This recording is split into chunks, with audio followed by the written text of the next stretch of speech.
Derecho, un proyecto de análisis jurídico de la Facultad de Derecho de la Universidad Interamericana que se origina en su restaurante Arrope. Estaremos en este espacio discutiendo desde una perspectiva jurídica los temas más importantes, inmediatos que surgen en Puerto Rico y a nivel internacional. Para hacer esto, cuento con un panel de extraordinarios amigos y compañeros de trabajo acá en la institución. Les presento primeramente a la licenciada María Dolores Fernández. Tati, hola. Hola Julio, encantada de estar aquí. Bueno, y ustedes también conocerán a Carlos Ramos González, profesor también de esta institución. Hola, siempre un privilegio compartir contigo y con toda esa audiencia que estoy seguro que va a escucharnos con detenimiento. Bueno, pues hoy comenzamos con grandes retos. Primero se fue la luz, estamos trabajando con generadores. Aquí está el generador del Departamento de Educación que casi no nos deja escuchar, pero estamos de pie, estamos levantados y siempre adelante procurando esa normalidad que es tan importante, que es ejemplarizante para el país. Bueno, ¿qué vamos a hacer hoy? Vamos a discutir, y será siempre el formato de este proyecto, discutir 3 o 4 temas por programa, pero también tendremos al final unos anuncios, pero sobre todo vamos a contestar la llamada interrogante jurídica, que es una pregunta que se le hace al panel sobre algún tema importante que acontece en el país, como ha sido en este caso sobre la obligación que tienen los conductores de vehículos que han pasado por los peajes en estos días post-huracán, si realmente el gobernador tiene la facultad de establecer una moratoria que los libere de pagar ese peaje. Y sobre eso lo vamos a contestar a base del propio contrato con Metropistas y del Código Civil. Bueno, pues para comenzar vamos a hablar como un tema que es bien importante a nivel mundial.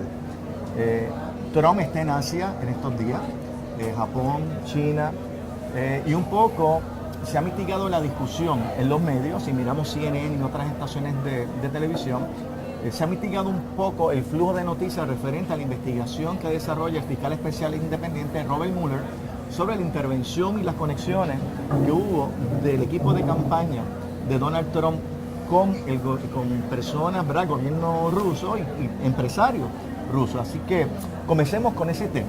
Tati, cuéntanos, ¿qué está pasando en estos momentos? ¿Qué es lo último?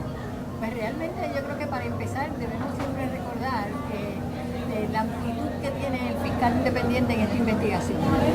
Porque aunque el motor detrás de la investigación y de la creación de ese fiscal independiente es la intervención rusa en las elecciones congresionales, en las elecciones presidenciales, en toda la campaña, la realidad es que la delegación de autoridad dice que puede investigar cualquier ilegalidad que encuentre en el proceso investigativo.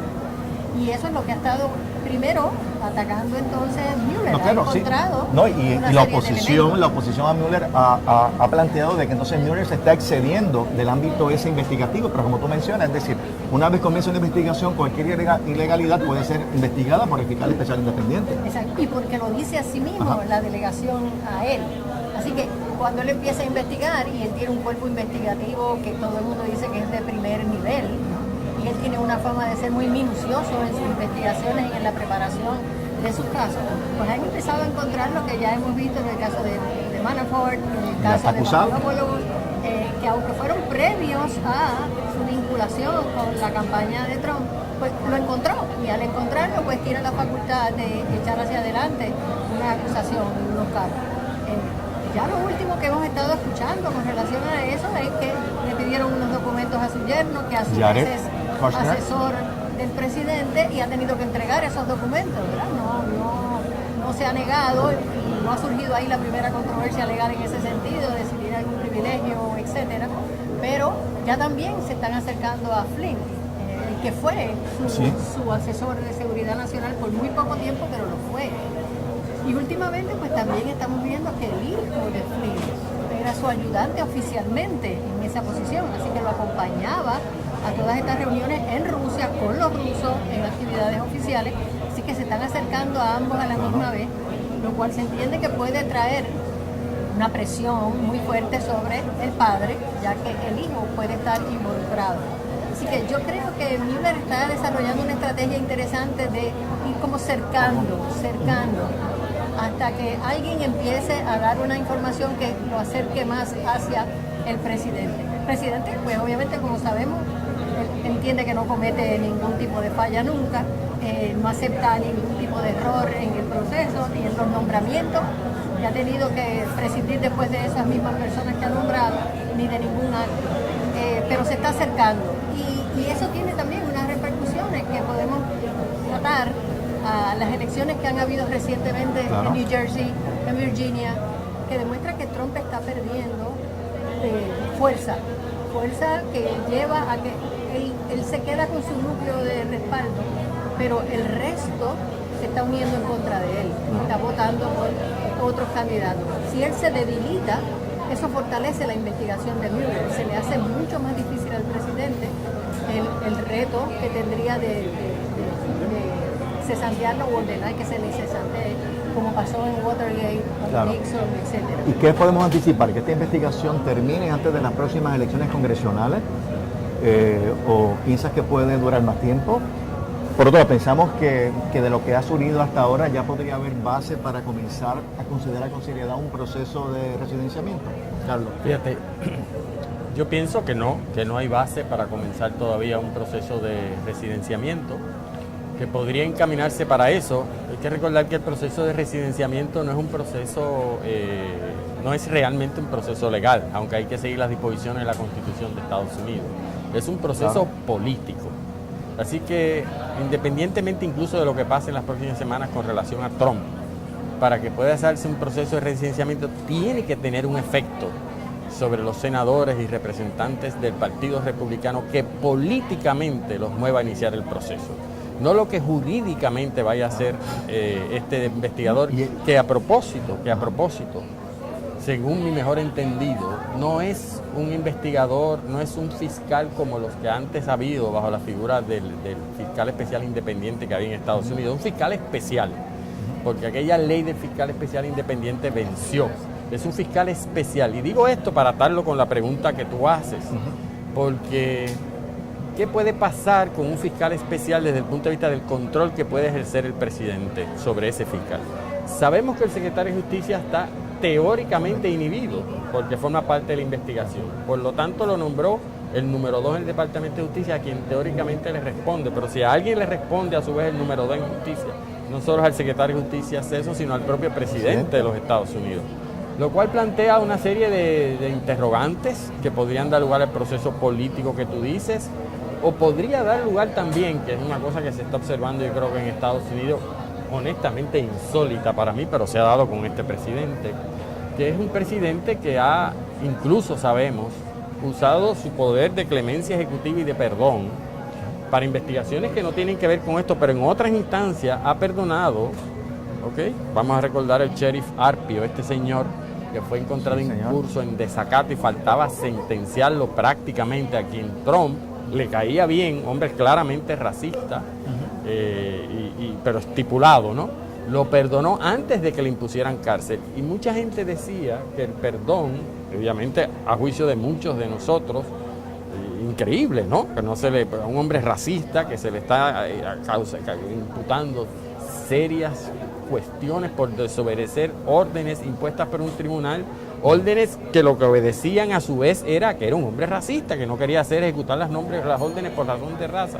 Pues ese señor, él lo perdona, y mucha gente estaba molesto con eso que se hizo, pero muchos pensábamos que en el fondo lo que le estaba sentando las bases para en su día enviarle un mensaje a los que ahora están investigando, que es una manera de decirle, con uno de los retos que tiene este fiscal Mueller, una manera de decirle, aunque los molesten ahora, aunque los arrinconen, aguántense ahí, porque en su día yo puedo ejercer ese papel. Que una de las opciones que a uno le parecería insólito, porque esa presidencia con sus alzas y sus bajas ha tenido unos mínimos de apariencia de respetabilidad aún en sus momentos de crisis. Pero nosotros sabemos que la presidencia de Trump es otro esquema, es otra manera de abordar el mundo, incluso la presidencia de los Estados Unidos. Y lo que para uno es lo racional y lo respetable en la institución de la presidencia o del primer ejecutivo de cualquier país, en Estados Unidos ahora es otra cosa, ¿verdad? Así que, ¿a dónde va a terminar finalmente esto? Pues no lo sabemos. Lo que sí sabemos, por lo que decía muy bien, me parece a mí, Tati, es que este señor Mueller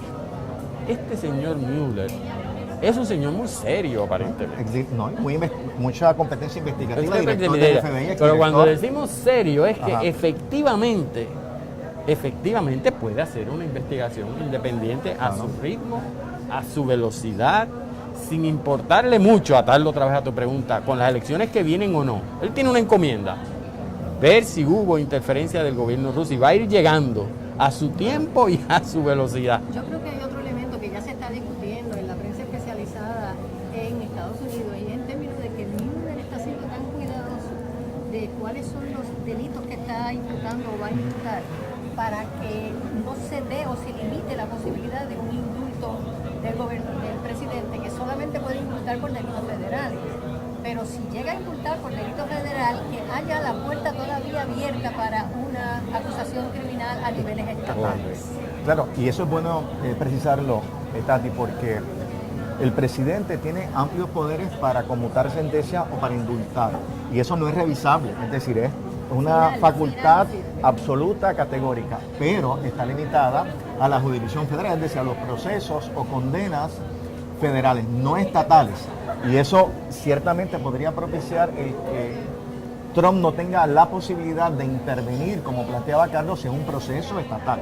Así que evidentemente debe estar también cubriendo ese espacio. Y déjame decirte algo rapidito con eso que tú también has dicho muy bien.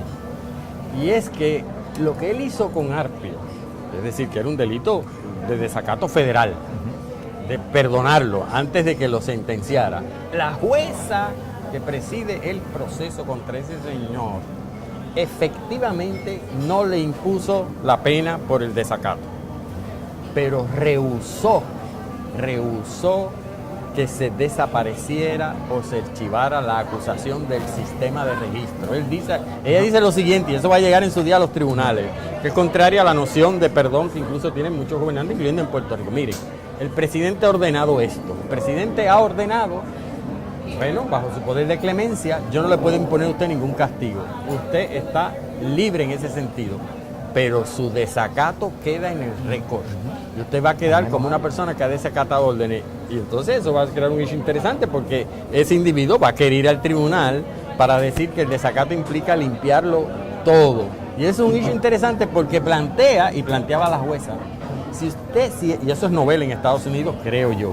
Si usted piensa que con esa clemencia ejecutiva tiene que desaparecer del sistema judicial también el archivo de esa pena, usted está invadiendo la separación de poderes porque se está metiendo exactamente ahí. Así que ahí tienes otra controversia jurídica impensable si no fuera en los tiempos de Trump.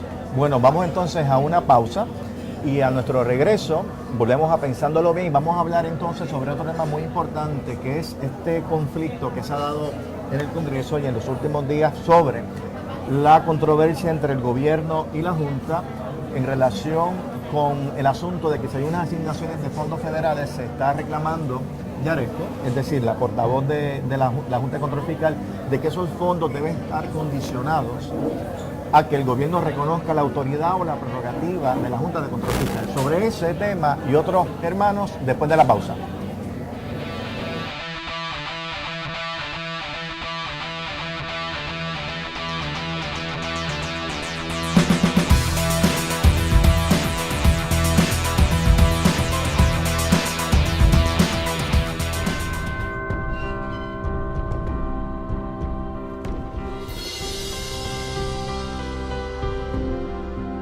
Hace 100 años comenzó a trazarse un camino en San Germán, Puerto Rico.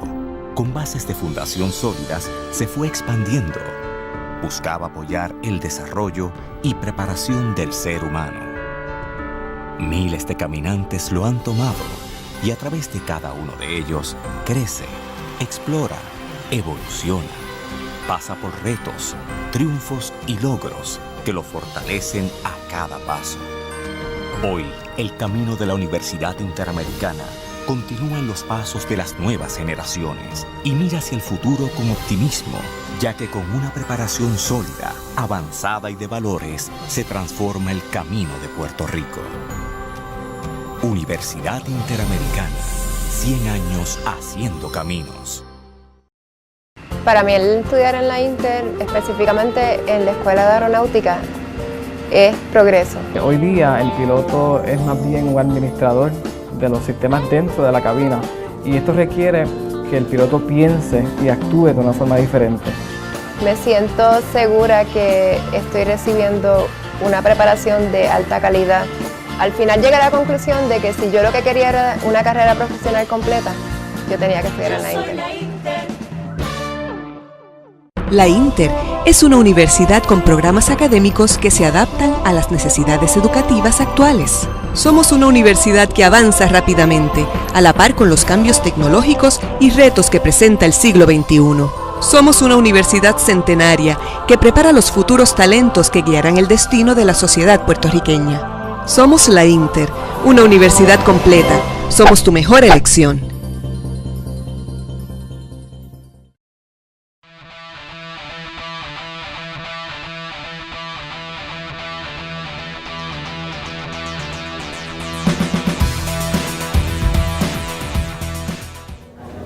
Regresando a Pensándolo Bien, programa de análisis jurídico de la Facultad de Derecho de la Universidad Interamericana de Puerto Rico. Les habla Julio Fontaner, me acompaña la profesora Fernó y el profesor Carlos Ramos, y estamos discutiendo varios temas jurídicos de importancia para el país e internacionalmente. Este último, el que ya hemos presentado, tiene que ver con un tema fundamental para todos los puertorriqueños y puertorriqueñas, que es este conflicto que ha surgido entre el gobierno y la Junta de Control Fiscal, particularmente a la Junta de Control Fiscal exigiendo unos espacios, nombrando a un síndico a la Autoridad de Energía Eléctrica, el señor Samot, que eso pues evidentemente ha sido cuestionado, esa autoridad, por el gobernador, por el presidente del Senado, el presidente de la Cámara. Así que es importante, desde una perspectiva jurídica, discutir en dónde estamos, quién tiene la razón. Tiene la Junta de Control Fiscal, en virtud de la ley promesa, la facultad de hacer lo que está haciendo, pedir que se condicionen los fondos federales que Puerto Rico va a recibir para atender la crisis que ha surgido como consecuencia del paso de Huracán María, o realmente eso trastoca la autoridad que tiene un gobernador electo por un pueblo. Carlos. Fíjate, esto es un asunto que se ha debatido mucho en el país ya, que obviamente hay que pensarlo muy bien, porque lo estamos pasando muy mal. Pero es bueno recordar algunas premisas, yo creo que bien importantes. La Junta de Control Fiscal, que está aquí en Puerto Rico, ahorita podemos repasar cómo, cuándo y por qué, le ha pedido al Tribunal de Distrito Federal, sobre todo a la jueza Swain, en el proceso de quiebra. El Tribunal Federal están pasando unas cuantas cosas con relación a la Junta de Control Fiscal, pero una de las más importantes es que se está poniendo en vigor una de las partes de promesa, la que permite no solo al gobierno de Puerto Rico, sino a sus instrumentalidades públicas, si así lo decide la Junta de Control Fiscal. Porque la ironía de todo esto es que en el proceso llamado ese de quiebra, que realmente técnicamente es un proceso de reestructuración que se está dando en el Tribunal Federal, quien representa al gobierno de Puerto Rico en ese proceso y quien representa, por ejemplo, a la Autoridad de Energía Eléctrica, que también tiene radicada su quiebra, como la Autoridad de Carreteras, es decir, quien tiene el poder de pedir que se declarase en quiebra, como estamos ahora, en la propia Junta de Control Fiscal. Eso es una peculiaridad de eso, y que obviamente desde el punto de vista de posibles conflictos de intereses o de servir a diferentes amos, pues, van a pasar muchas cosas interesantes en ese proceso. Pero una de las que ha pasado en estos días y que nos toca muy de cerca por la emergencia que estamos viviendo, es que la propia Junta le ha pedido a la jueza en el proceso de quiebra que con relación al proceso de quiebra de la Autoridad de Energía Eléctrica, que es un proceso separado de la del gobierno de Puerto Rico, es una corporación pública, la Autoridad de Energía Eléctrica está en su propio proceso de quiebra con sus propios abogados, su propio proceso, su propio número de récord de casos, etcétera, etcétera, que conforme establecen las reglas del proceso de quiebra adoptados para este caso, que es una mezcla de las reglas de quiebra normales que había en los procesos de quiebra, adaptados a la realidad de que Puerto Rico es el primer gobierno o territorio que los estados, la ley se los prohíbe en irse en quiebra. Se había hecho en el pasado en ciudades. Porque la ley de quiebra permite a ciudades y a las personas y a corporaciones irse a quiebra. Y sin entrar en los detalles, primero porque no somos los especialistas en los procesos de quiebra, sí sabemos que toma mucho de esas reglas que hay en los procesos de quiebra, adapta algunas a la realidad esta de si se fuese a ir a quiebra un gobierno o una corporación pública. Y uno de los elementos que tienen esas reglas, que es la que se está invocando aquí, que aún los que no estamos de lleno en los procesos de quiebra en el Tribunal Federal sabemos que existe, y es que cuando una corporación o entidad se va a quiebra normal, la posibilidad de que el Tribunal de Quiebra nombre un síndico, es decir, que es una persona que va a estar a cargo de correr la corporación, pues es normal. Bueno, pues aquí tenemos ahora la Junta de Control Fiscal pidiendo que a la Autoridad de Energía Eléctrica se nombre no lo que llama un síndico, le llama un individuo, que es este señor Samot, que va a ser el encargado de transformar. Y lo que dice en esa moción, cuando uno ve la lista de los poderes que se pide para este señor, es que para todos los efectos se va a hacer cargo de la corporación. Pero no solo es hacerse cargo de la corporación, es sustituir los trabajos que ahora mismo hace el director ejecutivo e incluso por encima de lo que hace su junta. Por lo tanto, lo que va a venir en teoría, no sabemos, porque eso es una petición que se ha hecho a la Corte de Quiebra, petición que se ha defendido públicamente por la Junta, petición que se defendió esta semana en el Congreso de Estados Unidos, porque hay algunos sectores, no todos, del Congreso de los Estados Unidos que estaban pidiendo exactamente eso, que estaban pidiendo que se nombre una persona externa a Puerto Rico, externa a los procesos, todo bajo la teoría de que la Autoridad de Energía, como sabemos, no solo estaba en quiebra, sino que había estado muy mal administrada y sobre todo llena de politiquería por todos los partidos que han ocupado el poder en el Puerto Rico, los dos principales partidos administrando eso. Y hasta que no viniese un tercero verdaderamente independiente, insiste la Junta, con todos los poderes, la Autoridad de Energía Eléctrica no va a salir para adelante, incluso en este proceso de emergencia. Es decir, no valoran lo que se ha hecho hasta ahora, que lo podemos discutir, los resultados sabemos que no son los que queremos, pero vamos a ver exactamente qué han hecho. Y quieren una especie así de borrón y cuenta nueva en el director. Y están invocando los poderes que le da la ley de quiebra. Y el gobierno de Puerto Rico ha dicho, el gobernador Rosselló ha insistido, en que la Junta se está excediendo en sus poderes. Lo va a tener que decidir la jueza Swain. Yo anticipo que la jueza Swain le va a dar la razón a la Junta y que efectivamente, lo que pasa es que ha señalado, hay una vista esta semana para escuchar argumentos a favor y en contra, de si hace falta y si hay el poder. Y ya veremos. Pero paralelamente a lo que estás explicando muy bien, está el proceso que mencionaste en el Congreso, que la Junta también ha pedido allá lo mismo, ha pedido que se aclare en la ley de promesa, si es que ellos entienden que no es necesario, pero por si acaso, que se aclare en la ley promesa que tienen poder para hacer ese nombramiento. Así que sea por la vía judicial o sea por la vía congresional, están pidiendo que se pueda hacer ese nombramiento. Correcto. Y lo fascinante con eso del Congreso, como has dicho tú, es cómo se lo planteó la directora ejecutiva, que fue la que fue a testificar. Dijo, miren, yo queremos hacer esto por las razones que acabamos de explicar, y se parecen a las que yo he dicho. Y dos, cada vez que hemos tomado decisiones duras como esta, el gobierno de Puerto Rico lo ha llevado al tribunal y lo ha cuestionado. Nosotros no quisiéramos, y eso nos toma esfuerzo y tiempo. Nosotros no queremos, así que aclaren que está bajo el poder del Congreso, es decir, bajo la cláusula territorial, modificar promesa para que eso esté todavía más claro. El gobernador se ha quejado dando el siguiente ejemplo que a mí me parece interesante, duro y que debemos pensarlo bien. El gobernador ha dicho, si en efecto en el proceso de quiebra, no lo ha dicho en estas palabras, pero yo creo que es lo que él ha querido decir, si en este proceso de quiebra de la Autoridad de Energía Eléctrica, la Junta tiene el poder de pedir un oficial de transformador, que todo el mundo sabe que es una especie de síndico, para hacerse cargo de la corporación, porque las reglas del proceso de quiebra especial diseñada para Puerto Rico permiten que si una entidad en quiebra no echa para adelante, la Junta le nombre un síndico. Pues entonces tenemos un problema, le está diciendo al país. El gobierno ha descubierto que entonces en el proceso de quiebra del gobierno de Puerto Rico, que es separado, donde él es el Chief Executive Officer, mañana el tribunal podría pedirle a la jueza Swain que como no está funcionando el gobernador de Puerto Rico le nombre un síndico al gobierno de Puerto Rico. Entonces le está diciendo que eso no puede ser. Y bueno si uno lo piensa, pero ese es el problema. Eso es lo que hay que... Eso es si tienen el poder, claro. el poder de hacerlo. Desde mi perspectiva, del análisis que uno ha podido hacer de promesa, del análisis que uno hace de la cláusula territorial, yo me temo que el gobernador no tiene razón.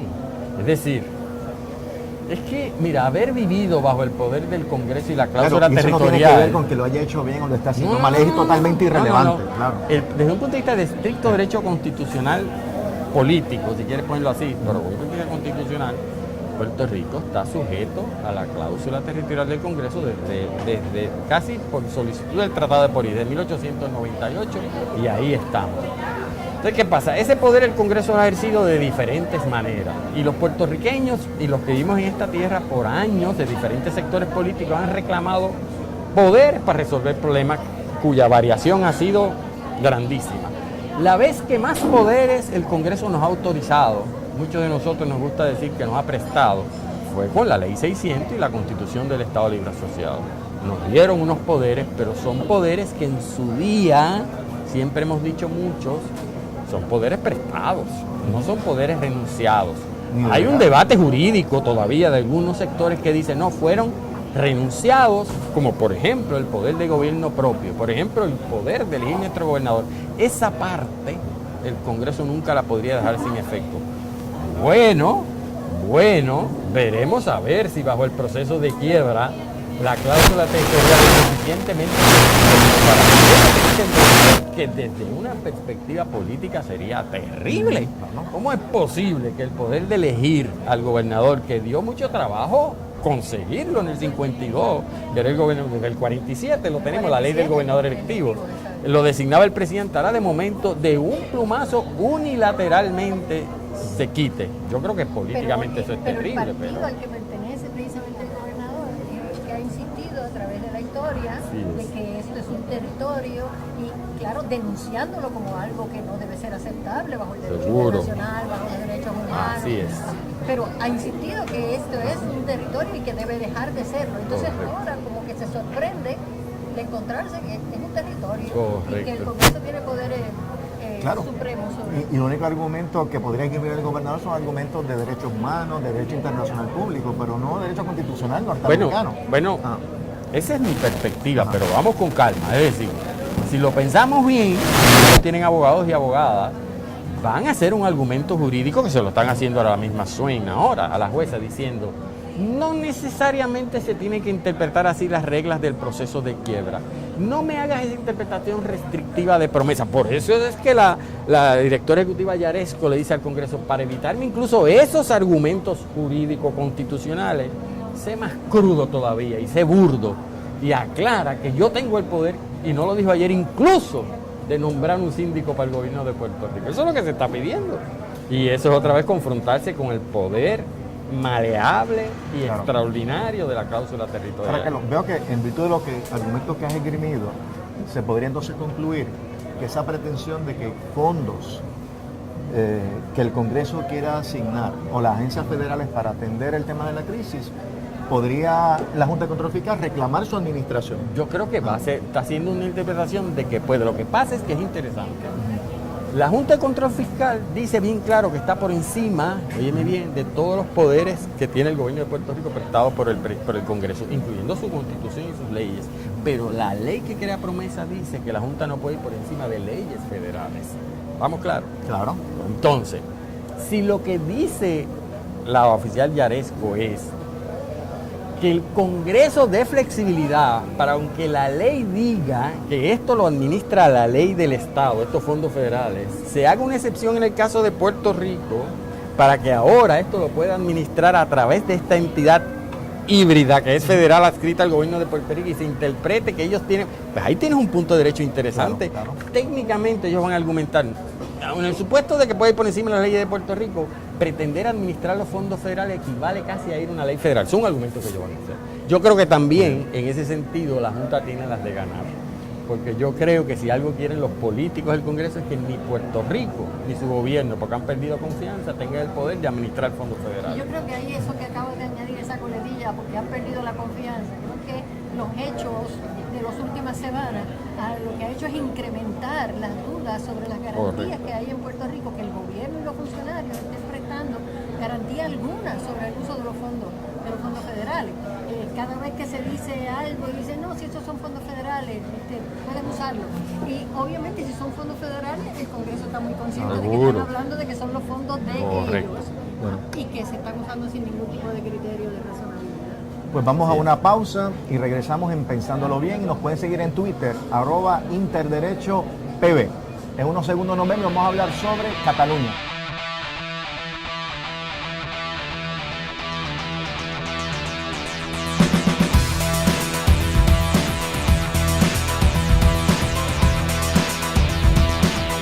Para transformar la historia de nuestro país, tienes que estar bien preparado. La Inter te educa para ser un profesional completo.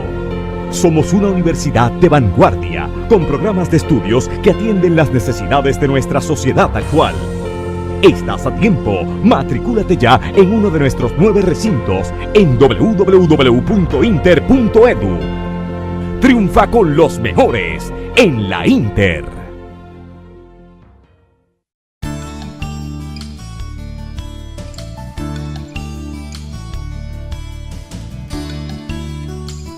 Welcome to the Inter-American University of Puerto Rico School of Optometry. I'm Dr. Iris Cabello, Dean of Students Affairs. I would like you to join us on a simple adventure throughout the facilities and the student life. Thank you. The School of Optometry of the Inter-American University in Puerto Rico has been providing excellent education and services for 30 years. The bilingual nature of the School of Optometry places this optometry program in a unique educational position. Examinations, texts, and patient records are in English. Most of the lectures are also in English language. Spanish language skills are necessary for clinical service in the 3rd and 4th year program. Its student body represents more than 25 states and countries of the world, creating an international, multi-ethnic environment. Students are able to practice in hospitals and external clinical rotations throughout the United States. To the moment, the School of Optometry is the only school that holds an annual convention. The students, ranging from 1st to 4th year, get a chance to bond while attending different activities, exhibits, dinners, dancing and beach games. As a student of our School of Optometry, you have the opportunity to treat patients of all ages in our clinics. You'll meet colleagues from different cultures, languages and beliefs. Learn the Spanish language to serve your patients, also know more about Puerto Rico. Visit our satellites clinics in the process of rotation. Through years of study you will see and learn about various diseases that affect vision and also do community work. In the pediatrics clinic, you can start seeing patients as young as 6 months old, till 18 years old. Also learning to manage patients with different special needs such as strabismus, ADHD, autism, binocular vision problems among other needs. In clinic, you will learn to do and interpret specialized exams like visual field, use the Optomap, that takes pictures of the retina, and evaluate the optic nerve, macula and the corneal topography. The Center of Access to Information, known as K, formerly known as the library, is on the 1st floor of the school building. It is a complementary unit that integrates educational resources in different formats, the necessary equipment and the physical installations for their use. It supports the academic research and clinical programs of the School of Optometry. They have 18 computers available to students with password and access to the web catalog, the internet and other online databases like Ovid, which has 41 e-books and 29 online journal titles related to the vision science discipline. Related to vision, all of the museum items are under custody of the GUI. The collection includes old and rare materials and equipment that hold bibliographical value, or are difficult to obtain. Some of them have been in our collection since its origin, or have been donated through the years, for their historical value. Behind the School of Optometry building, is the university housing. There are 3 walk-up style buildings of 4 bedrooms each. They are completely furnished with security system, and access control. Our students become professionals prepared to serve the needs of all patients, but most especially, the growing Hispanic population in the continental United States. For more information contact us, at admissions, 787-765-1915, extension 1020.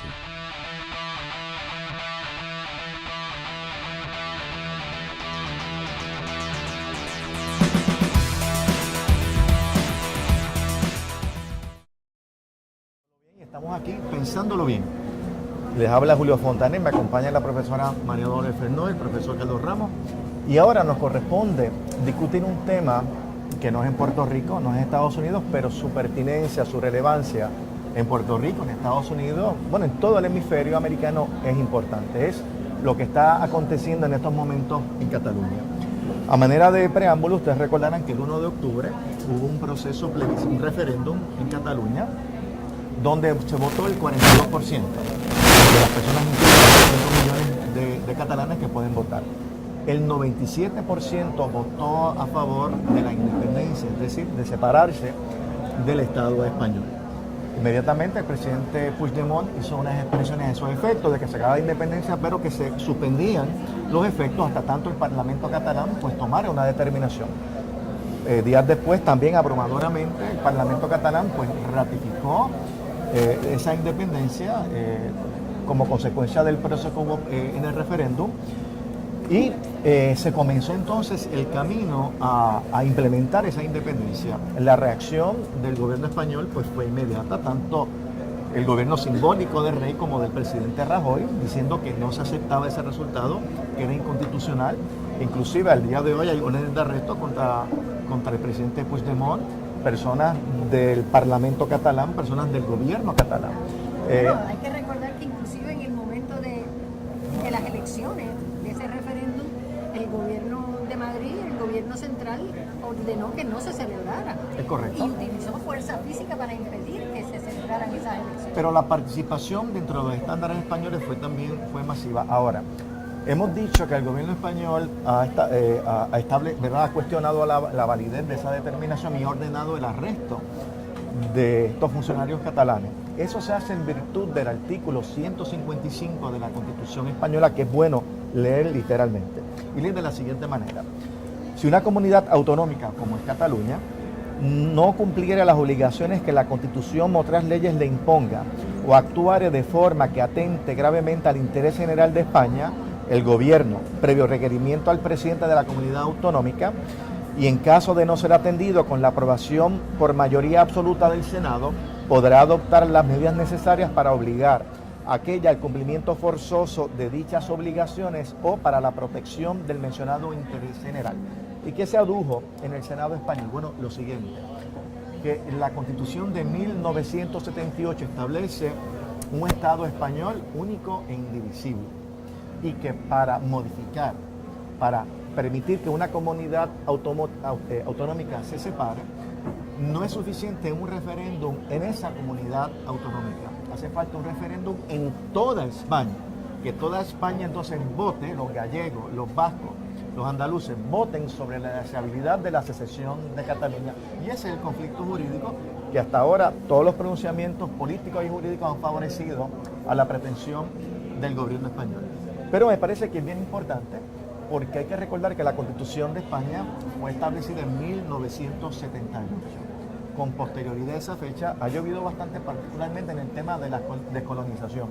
Y uno puede estar a favor o en contra de la independencia de Cataluña, pero yo creo que hay un dato histórico que no se puede obviar, y que ha existido realmente una nación catalana, desde los tiempos de que eran las tribus ibéricas, desde los tiempos de los fenicios, los griegos, los romanos. Consistentemente ha habido una demarcación, un pueblo, que son los catalanes. Claro, no estoy pasando juicio si es conveniente o no es conveniente la independencia, pero me parece a mí que ese planteamiento es importante. Es decir, ¿a quién le compete determinar si es parte o no de una nación? ¿A la nación completa, como pretende el gobierno español, o sencillamente a la comunidad afectada, en este caso Cataluña? Tati, Carlos. Bueno, a mí me parece que primero que tenemos que iniciar históricamente la Constitución. Esta Constitución del 78 se aprueba inmediatamente después de la muerte de Franco. Estamos hablando de Franco, que controló por décadas la política española. Así que eso fue lo mejor que se pudo conseguir en un país que no tenía cultura democrática.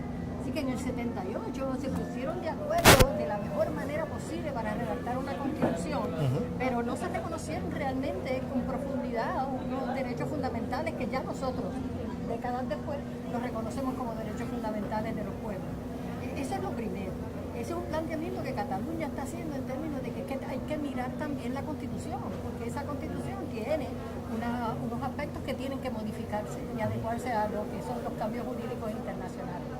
Eso es lo primero. Lo segundo es que en la misma España, con gobiernos posteriores a Suárez y inicialmente cuando la Constitución, cuando Rodríguez Zapatero se hicieron unos reconocimientos de unos derechos de las autonomías, incluyendo la autonomía catalana, definitivamente, y ellos lo tomaron muy en serio, porque los catalanes, igual que sabemos de los vascos, toman muy en serio su autonomía y la empezaron a ejercer. Y empezaron a aprobar una serie de leyes, unas políticas sociales para su autonomía regional, para Cataluña. Y el gobierno central de Madrid se las revocaba continuamente. Eso fue creando mucho más malestar todavía. Claro. Así que se fue creando y creciendo un malestar contra la intervención que hacía Madrid, el gobierno central, contra determinaciones de políticas de ellos que no afectaban al resto de España. Si tú querías subir el salario mínimo de Cataluña, pues ¿por qué no lo puedes subir y Madrid te lo va a impedir? Si tú querías establecer un mejor retiro para los empleados, no obliga a los demás, ¿por qué Madrid te lo iba a impedir? Así que eso fue creando, ¿verdad?, este malestar de que no nos están dando más remedio que nosotros entonces tener la capacidad de decidir cómo nosotros queremos vivir y cómo queremos diseñar nuestra sociedad.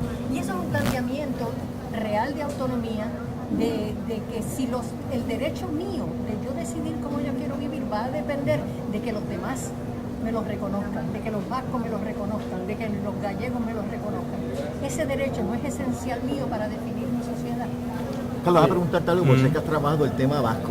Has estado en el País Vasco, te has expresado sobre procesos de reforma constitucional, porque evidentemente lo que pasa en Cataluña, los vascos particularmente lo están mirando, bueno, y probablemente los tejanos y los californianos y los de Hawái y los de Santa Cruz en Bolivia están viendo esos procesos. Te pregunto, ¿piensas que va a haber un proceso de reforma constitucional que de alguna manera pueda sustituir ese reclamo de independencia, es decir, una federación de estados, una federación o una confederación de repúblicas? Porque evidentemente el problema de Cataluña, va a haber unas elecciones próximamente, Puigdemont va a ser candidato y obviamente va a prevalecer. El problema va a ser cíclico, es decir, no es hora de que realmente haya un nuevo modelo de organización entre las comunidades autonómicas españolas. Sí, yo creo que gran parte de la complejidad del problema que tienen en Cataluña, o que tenemos, porque para mí, como han dicho más de uno, ¿verdad?, porque hemos sido víctimas de las potencias coloniales y metropolíticas importantes. Nada que pasa en España me es ajeno, como tampoco lo es nada que pasa en Estados Unidos. No ha tenido mucho que ver con Puerto Rico. El problema de Cataluña es un problema en estos momentos, a mi juicio, ante todo un problema político, más que un problema jurídico constitucional. Pero para resolver el problema político van a tener que, en efecto, como ustedes han dicho, repensar esa Constitución del 78 por las circunstancias en que se dio y por lo que está pasando ahora. Dando un solo ejemplo, ese artículo 155 que tú has mencionado es lo que muchas veces en el constitucionalismo, o los que hemos intentado de pensar un poco el derecho constitucional, es una de esas disposiciones constitucionales que están ahí pensadas en que nunca se van a tener que aplicar. Honestamente, nunca. Eso está ahí como casi una luz roja para que a nadie se le ocurra salirse del cauce constitucional. El día que alguien se salió, como sucedió ahora, no tiene manera cómo ejecutarlo, porque entran ya en el plano estrictamente político más que en el plano constitucional. ¿Cómo tú logras forzar lo que está haciendo? Puedes usar la vía que está usando ahora mismo el presidente Rajoy, que es la vía de la confrontación, de la represión, porque entiende que se está atentando contra el Estado de Derecho, pero tú tienes dos polos. Cataluña y el sector que quiere la independencia de Cataluña está muy claro. Y si tú le preguntas ahora cuánto están dispuestos a negociar sobre la independencia, es cero. Si tú le preguntas al Estado español cuánto está dispuesto a reconocer, es cero. En este momento están ambos en cero. Y hay un problema muy complicado en Cataluña, para comentar sobre algo que tú decías ahorita. Es cierto que hubo un referéndum donde el 92%, basado el referéndum en la legalidad de Cataluña, no en la legalidad del Estado español, porque ese es parte del problema. Pero bueno, más de la mitad de la población no participó. Es decir, a mí me recuerda mucho el referéndum que hubo aquí, donde un 90 y pico % quiso una determinada fórmula política y el resto se abstuvo o lo boicoteó. Pero bueno, esa era la legalidad de entonces. Pero eso se ha cuestionado tanto en el ámbito legal constitucional como en el ámbito, sobre todo, político. porque de alguna manera tiene que reconocerse, uno, que eso es una nación históricamente existente, con la peculiaridad, por razones históricas, dónde es que ubica y que no es la única en España, y que la nación española, como nación para sobrevivir, depende de todas esas naciones que la componen, y que por lo tanto en teoría la Constitución debería de reflejar esa realidad, si es que se quiere que haya una nación y el país está dividido sobre si quiere seguir existiendo la nación española o no. La inmensa mayoría quiere que España siga existiendo como España, pero algunas de sus nacionalidades están haciendo reclamos históricos que, como muy bien decía Tati, por torpeza política e incluso por torpeza constitucional, porque en el 2006, si no me equivoco, equivocadamente el Tribunal Constitucional Español abonó a esta crisis cuando no quiso aprobar en su totalidad el Estatuto de Autonomía, aprobado dentro de la legalidad de la constitucionalidad española, trabajando el tema de las nacionalidades catalanas, el tema de los idiomas, dando un cauce jurídico constitucional, se lo declararon inconstitucional. Le han cerrado las puertas. Han cerrado. Por eso decía ahorita Tati, y está implícito en todo lo que tú has dicho, que es que el gobierno español ha sido duro y torpe al enfrentar esto, porque no ha encontrado una respuesta política adecuada. Ahora, cualquiera que sea la respuesta política, no hay duda, porque eso ya se está planteando incluso por la posición principal, que es el PSOE, de que hay que repensar la Constitución para quizás moverse a un esquema federalista. Para un ejemplo bien sencillo, lo que se está dando, y hay disputa incluso entre los que creen que debe haberse una nueva Constitución. Por ejemplo, ese Senado de España, que no tenemos el tiempo aquí de explicarlo, que es prácticamente simbólico, sin poder. Si usted lo compara, estoy haciendo comparaciones que no necesariamente son buenas, con el Senado en una nación federal como la de Estados Unidos, porque hay diferentes federaciones. En el Senado es que se representan justamente equitativamente todos los territorios. Cada estado tiene, en Estados Unidos, 2 representantes. En el Senado, en el nuevo Senado de la Constitución Española, quizás federada, cada una de esas naciones tendría el mismo número de representantes. Y así, independientemente de su población, porque ahí tú equiparas la representación poblacional que va a haber en el Congreso de Diputados con la representación territorial y le darías poder, no como ahora que es simbólico. Pues eso es uno de los planteamientos que se están discutiendo sobre lo que es una nueva Constitución española. Sobre todo porque nunca podemos olvidar la historia. Si esa Constitución se crea 3 años después de la muerte de Franco, cuando durante Franco por décadas se le prohibió al pueblo catalán hablar catalán. Así es. Esa Constitución lo que hace es recoger esa idea obligada de la unidad nacional, de la represión de las distintas autonomías que tenían idiosincrasias diferentes, idiomas diferentes, culturas diferentes, visiones de vida y de sociedad diferentes. Y eso no se recogió de manera alguna, por el contrario, se le hizo difícil a cada una de esas poder bregar con lo que se adoptó en la Constitución del 78. Hay que repensar. Y tú tomas, por ejemplo, ahora en el plano estrictamente de la teoría política, sin que profundicemos mucho sobre esto, pero en el plano de la teoría política, que quizás alguien en la audiencia que conozca a profundidad este tema va a estar en desacuerdo, pero como un planteamiento estrictamente de teoría política. Si recordamos el terrible conflicto en el País Vasco, ¿sabes? El llamado a los que se habían ido fuera del campo de la legalidad, al terrorismo de ETA, el llamado continuo era: vénganse a las urnas, vénganse a la legalidad, balas por votos o votos por balas es lo que vale. Lo que vale aquí es votar. Ahí tú tienes ahora Cataluña, que está insistiendo en los votos. Y resulta que el Estado español... una resistencia pasiva. Y el Estado español ha criminalizado el voto. Estoy usando un argumento que están usando el sector independentista. Por supuesto, el problema político es más complejo de lo que yo estoy planteando, pero desde afuera es muy chocante. Es muy chocante lo que uno observa. Por eso es que ese planteamiento está teniendo mucho eco. Claro, es peligroso porque se quiere romper un territorio, por eso es que no consiguen apoyo de la Comunidad Europea. Ayer el Parlamento belga les votó casi unánimemente, el Parlamento no quiso reconocer la Declaración de Independencia, salvo 4 votos de la ultraderecha fascista. Porque es muy complicado el tema. No, sí. Porque hay un tema no Vamos a solo tener que de... dedicarle a este otro de los No, y porque Sí, vienen mira. las elecciones, hay que pasar con los arrestos. claro. Así es. Pues vamos a una pausa y regresamos con el segmento final de Pensándolo Bien.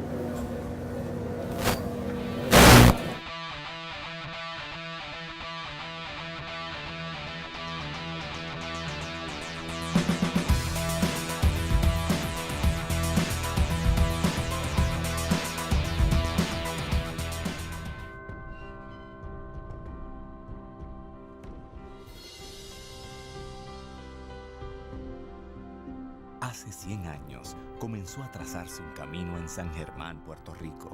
Con bases de fundación sólidas, se fue expandiendo. Buscaba apoyar el desarrollo y preparación del ser humano. Miles de caminantes lo han tomado y a través de cada uno de ellos crece, explora, evoluciona. Pasa por retos, triunfos y logros que lo fortalecen a cada paso. Hoy, el camino de la Universidad Interamericana continúa en los pasos de las nuevas generaciones y mira hacia el futuro con optimismo, ya que con una preparación sólida, avanzada y de valores, se transforma el camino de Puerto Rico. Universidad Interamericana, 100 años haciendo caminos. Para mí el estudiar en la Inter, específicamente en la Escuela de Aeronáutica, es progreso. Hoy día el piloto es más bien un administrador de los sistemas dentro de la cabina y esto requiere que el piloto piense y actúe de una forma diferente. Me siento segura que estoy recibiendo una preparación de alta calidad. Al final llegué a la conclusión de que si yo lo que quería era una carrera profesional completa, yo tenía que estudiar en la Inter. La Inter es una universidad con programas académicos que se adaptan a las necesidades educativas actuales. Somos una universidad que avanza rápidamente, a la par con los cambios tecnológicos y retos que presenta el siglo XXI. Somos una universidad centenaria que prepara los futuros talentos que guiarán el destino de la sociedad puertorriqueña. Somos la Inter, una universidad completa. Somos tu mejor elección.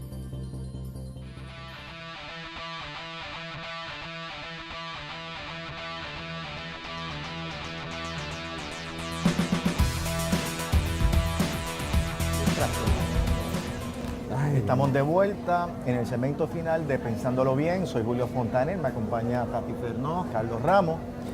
Y nos toca, para concluir, atender la interrogante jurídica que se nos ha planteado. Como anticipamos al principio de este programa, era la siguiente, ¿tiene el gobernador o el gobierno de Puerto Rico la facultad legal para establecer una moratoria en el pago de peajes? La pregunta es relativamente sencilla. Bajo la teoría general de obligaciones y bajo el Código Civil, cuando existe causa mayor, caso fortuito, es una causa de extinción de las obligaciones. Eso por un lado, pero eso es más complicado, porque aquí es más sencillo. Aquí existe un contrato entre Metropistas y el gobierno de Puerto Rico que establece que ante una situación de emergencia el gobierno puede establecer una moratoria en el pago de peajes. Es decir, eso está pactado. Pacta sunt servanda, es decir, el gobierno no necesita una legislación para la moratoria. Ni siquiera necesita una orden ejecutiva, con una mera comunicación dirigida a Metropistas, por ejemplo, podría decir, a la luz de este artículo y en virtud de la situación de emergencia que existe en Puerto Rico, decretada por el presidente Donald Trump y por el propio gobernador, se puede activar ese artículo. Así es que realmente se puede hacer, claro, puede haber un asunto, una consideración fiscal, pero eso es distinto, pero ¿hace falta legislación? No. ¿Tiene el gobernador autoridad legal para la moratoria? Ciertamente, sin ningún tipo de cuestionamiento. Pues bueno, compañeros, este ha sido nuestro primer programa. Gracias por estar aquí. Así es que nos vemos la semana que viene en Pensándolo Bien, porque las cosas hay que pensarlas bien. Hasta la semana que viene. Lo voy a comentar.